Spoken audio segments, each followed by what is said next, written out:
Baik, terima kasih kepada rakan setugas Fakrul dan juga Nur Hayatul. Bismillahirrahmanirrahim. Assalamualaikum warahmatullahi wabarakatuh. Selamat pagi dan salam sejahtera untuk penonton. Kita bersua untuk mengongsikan info semasa pada pagi ini. Dan menjawab soalan kepada rakan kita ya mengenai dengan sup ni. Pagi-pagi sudah bertanyakan mengenai dengan sup. Okey, baik. Saya lebih meminati sayur sawi. Jadi saya pernah mencubalah membuat sup sayur sawi dan dicampur dengan telur dan tidak disangkakan ya menjadi jua. Rasanya memang sedap dan masakannya sebenarnya ringkas sahaja. Dan bagi saya membuat sup ini sebenarnya mudah. Dan antaranya yang perlu ada sebenarnya untuk membuat sup adalah ya kuantiti air. Ya, kalau bagi auda yang meminati sup yang kuantiti air yang banyak, jadi boleh tambah air dengan banyak. Kalau auda yang sebaliknya mungkin boleh menambah kuantiti air yang sedikit. Tapi yang penting adalah resepi-resepi ataupun orang sukatan-sukatan itu perlulah tepat. Jadi dapatlah rasa yang sedap ya. Kalau saya lebih meminati sup sayur sawi dan telur.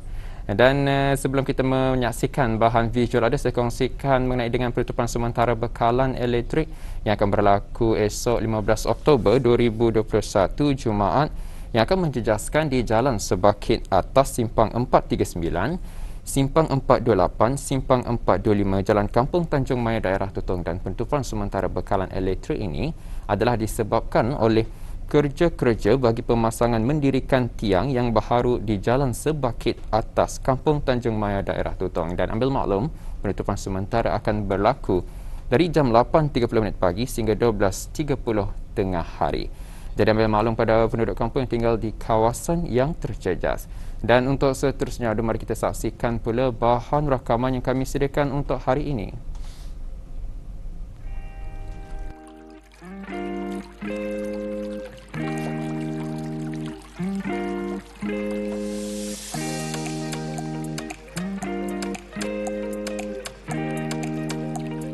Menyelami kehidupan seorang pembintur memanglah tidak mudah kerana apabila disaksikan, pekerjaan seumpama ini memerlukan minat, kesabaran, kekuatan, semangat dan kecekalan hati.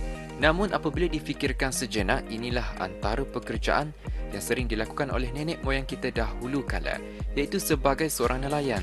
Generasi kini mungkin kurang mengetahui aktiviti membintur dan pendedahan kali ini akan mengungkap mengenainya. Bismillahirrahmanirrahim. Assalamualaikum warahmatullahi wabarakatuh. Selamat pagi, salam sejahtera. Kali ini bahan yang saya akan bawakan adalah mengenai dengan bintur. Bintur ini merupakan alat menangkap binatang lah. Ini merupakan alat tradisi Brunei kita ni untuk menangkap ketam. Jadi di kawasan Kampung Penabai ini saya bersama dengan seorang penduduk kampung Penabai, iaitu Tuan Haji Bidin. Tuan Haji Bidin yang akan menunjukkan cara penggunaan bintur. Tapi terlebih dahulu kita ni akan melihat dulu macam mana ni cara memasang umpannya arah bintur, dan Tuan Haji akan tolong menjelaskan kepada kami lah. Baik Tuan Haji, ini tah bintur yang akan digunakan ni? Ya, ini yang bintur yang akan digunakan untuk membintur di kawasan Sungai Tutong ini. Jadi sebelum kita ni membuat untuk membintur, kita ni membuat persediaan, menyediakan umpan seperti ikan ataupun kepala pari. Ini setelah diputung-putung, kemudian lepas itu kita akan memasang ke binturannya. Ini dawainya untuk mengikat umpan itu supaya tahan daripada tali ini. Jadi ada bizanya sedikit. Jadi kita masukkan begini macam ni. Lepas itu kita masukkan ke umpan tadi yang sudah diputung. Ada yang sudah dilubang tadi sama basi. Kemudian kita masukkan. Jadi kalau lihat binturnya ni, kalau dengan bintur yang asli, yang bintur tradisi, boleh sama macam mana? Bintur buluh yang ada berkerus macam mana? Yang bintur itu tidak sama nyana ni. Pasal kalau bintur buluh tu ya pukatnya ke bawah. Okey. 4 persagi. Ada macam mana?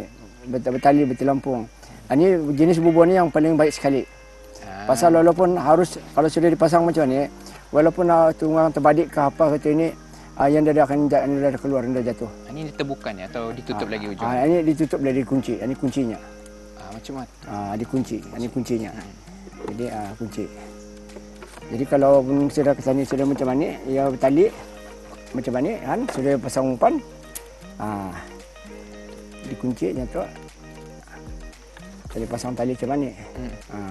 Ya walaupun apapun tu terbalik apa pun yang dari akan keluar lah. Allah kata.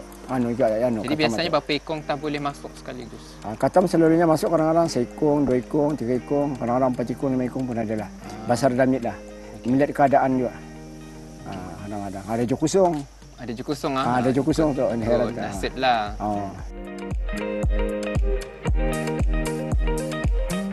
Sudah menjadi rutin harian beliau sebelum melakukan aktiviti membintur ketam. Pelbagai persediaan peralatan perlu beliau lakukan lebih awal. Yang antaranya ialah penyediaan jaket keselamatan yang perlu digunakan, membawa umpan-umpan yang mencukupi, memastikan bintur yang dibawa adalah dalam keadaan yang baik, serta jaringnya tidak koyak. Selain itu juga perahu yang digunakan adalah dalam keadaan yang baik dan selamat untuk dinaiki.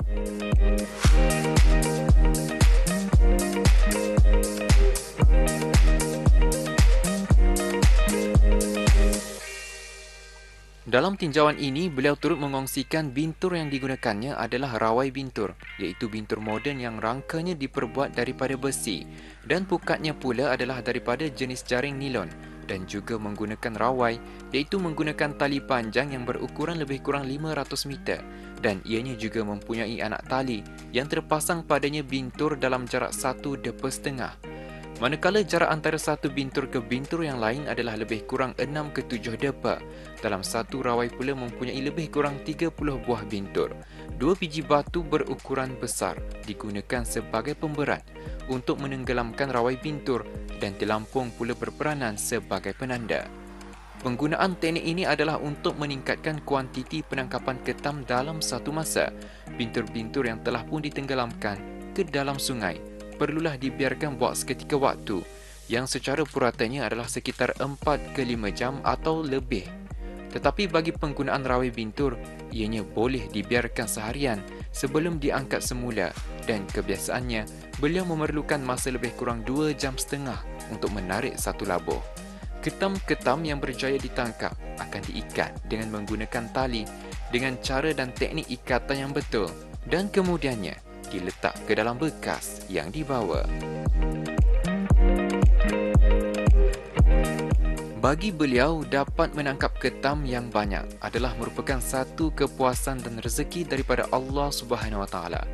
Namun jika sebaliknya, ianya tidaklah mematahkan semangat beliau untuk terus membintur kerana selain daripada melakukan aktiviti tersebut, dapatlah juga terus menyusuri laluan perairan Sungai Tutong selain menikmati pemandangan keindahan alam semula jadi di kawasan perairan tersebut yang dapat memberi ketenangan di dalam diri. Alhamdulillah banyak juga kita berluruh ni Tuan Haji. Katam apa ni Tuan? Alhamdulillah, katam ni katam kaluk ni. Atau dipanggil orang juga katam bakau atau katam nipah. Katam kaluk, katam bakau, katam nipah. Jadi memang sama spesiesnya ada tu. Yang selalunya katam di kawasan Brunei ini katam kaluk. Katam kaluk. Ini apa ni? Betina, jantan macam mana? Yang megang ni. Yang ni jenis apa ni? Jenis katam apa ni jantan. Jantan. Ataupun katam laki. Katam laki. Dia punya desain macam ni panjang. Oh. Ini katam laki. Kalau katam betina macam mana? Dia punya desain di sini bulat. Bulat. Macam lagi besar katam betina ni dah kak? Bulat ni di sini. Jadi di sini pun dia ada nanti berrintik-rintik. Jadi biasanya berapa ekor tah kita berluruh ni? Selalunya kadang-kadang 200 ekor. Berapa? 200 ekor. 200 ekor sehari? 200 ekor, lebih 200 ekor sehari lah. Kadang-kadang 100 ekor. Ada juga kurang lah dalam 50 ekor. Ada keadaan air lah sehari-hari. Ada tentu. Kalau yang masa ni berapa ekor ni? Kira-kira? Ini masa ni kurang lebih dalam 30 ekor lah. Dalam 30 ekor. Jadi 30 ekor.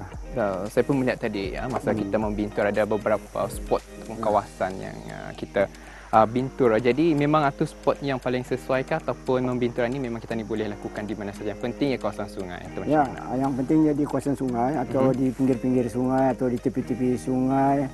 Kawasan ni selalunya lah macam tu. Dan biasanya kataman kita jual di pasar atau orang bertelefon membeli macam mana? Kataman ni ada saya mempunyai pelanggan, kadang-kadang bertelefon, orang-orang memuking, kadang-kadang restoran-restoran. Itulah yang selalunya orang datang ke rumah sendiri. Jadi setiap hari tah kita ni ya membintur. Kalau saya ni setiap hari pulang ni, lihat keadaan kesihatan je lah. Kesihatan dan presiden-presiden untuk umpan apa dan sebagainya. Melihat keadaan cuaca, kalau cuacanya sesuai, insyaAllah turun je lah setiap hari. Macam-macam. Jadi rutin lah setiap hari sentiasa. Jadi rutin. Dan boleh kalau Tuan Haji kongsikan kebiasaannya macam mana ni? Ketam ni akan banyak bila air pasang, air surut? Selalunya ketam ni selalunya kalau air surut datang pasang, dia akan banyak tu. Dia akan naik ni orang yang akan datang. Dia mencari makan waktu air pasang. Jadi memang pagi-pagi lah kita turun membintur tu. Dia je tentu pagi saja. Kadang-kadang kalau air tu pasang waktu petang. Kalau tu pagi. Pasal jenis rawai ni, bintur rawai ni, saya tahan daripada pagi sampai petang. Okey. Kadang-kadang dimalamkan. Pagi balik ke pagi. Okay. Wah, saya rasa bolehkah kita dibawa ke atas ni? Ketam. Kesah. Tidak. Selama berpuluh tahun berpengalaman dalam membintur, beliau mengongsikan antara faktor utama yang perlu dilihat sebelum melakukan aktiviti tersebut adalah keadaan air dan cuaca. Ketam akan banyak ketika air pasang dan ketika waktu hujan. Namun ketika musim kemarau atau panas, kebiasaannya ketam tidak akan begitu banyak di dalam sungai. Kemahiran dan pengalaman beliau menjadikan pekerjaan ini sebagai sumber pendapatan sampingan setelah bersara. Dan wajarlah jika generasi belia kini menimba ilmu pengetahuan daripada mereka yang berpengalaman dan mahir terutama dalam aktiviti-aktiviti seperti membintur ketam agar aktiviti ini dapat diteruskan oleh generasi-generasi penerus dan akan datang.